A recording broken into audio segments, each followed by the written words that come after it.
Welcome, tech enthusiasts and privacy paranoids alike. You're listening to AI Unmasked, where we peel back the layers of artificial intelligence without getting our circuits fried. And if you're worried about us peeling back too many layers, don't worry. We've got our digital decency filters on full blast. Today, we're diving into the not-so-calm waters of data privacy and security for GenAI startups. It's like trying to keep your diary safe, but instead of hiding it under your mattress, you're protecting it from an army of tech-savvy little siblings armed with quantum computers. Let's kick things off with a mind-bender. GenAI startups need massive amounts of data to function, but that same data could be a ticking time bomb if not handled properly. It's like being a pastry chef with a severe gluten allergy. You need the flour, but it could also be your downfall. Absolutely, Mark. And just like that pastry chef needs to find gluten-free alternatives, GenAI startups need to find privacy-friendly ways to handle data. It's not just about compliance anymore, it's about building trust and staying competitive. Speaking of staying competitive, I once tried to compete in a pie-eating contest using only gluten-free pies. Let's just say the results were crumbly. But unlike my ill-fated dessert debacle, GenAI startups can actually gain an edge by mastering data privacy and security. Now let's talk about the regulatory landscape. It's like a game of whack-a-mole, but instead of moles, we're dealing with acronyms like GDPR, CCPA, and who knows what else will pop up next. Oh, I love a good game of whack-a-mole. But you're right, Tom. These regulations are constantly evolving, and startups need to stay on their toes. It's like trying to dance to a song where the tempo keeps changing. Challenging, but potentially impressive if you can pull it off. Exactly. And just like in dancing, it's all about anticipating the next move. Startups need to map out current regulations, anticipate future changes, and plan their strategies accordingly. It's part legal expertise, part fortune-telling, and part interpretive dance. Now here's a concept that's music to my ears. Privacy by design and security by default. It's like building a fortress, but instead of stone walls, you're using lines of code and encryption algorithms. I love that analogy, Mark.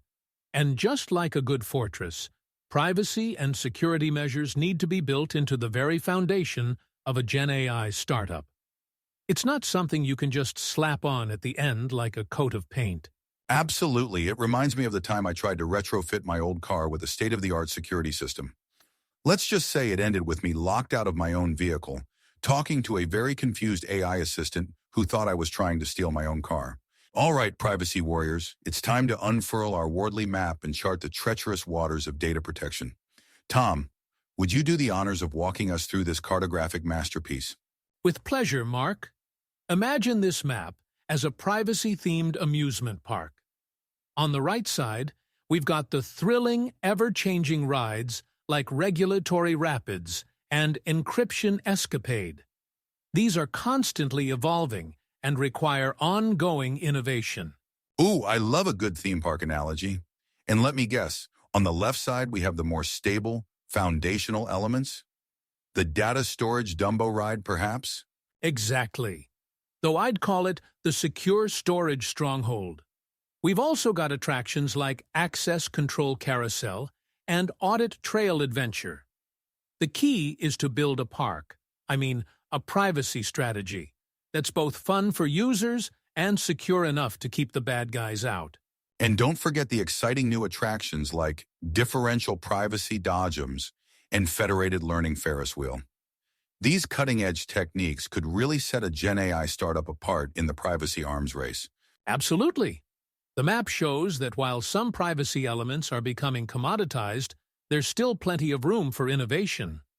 Startups that can master these advanced techniques will be the ones selling the most tickets, or gaining the most user trust and market share.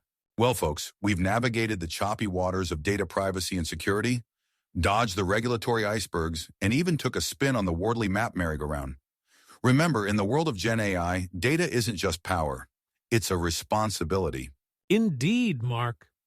And for startups sailing these seas, a robust privacy and security strategy isn't just about avoiding the kraken of data breaches.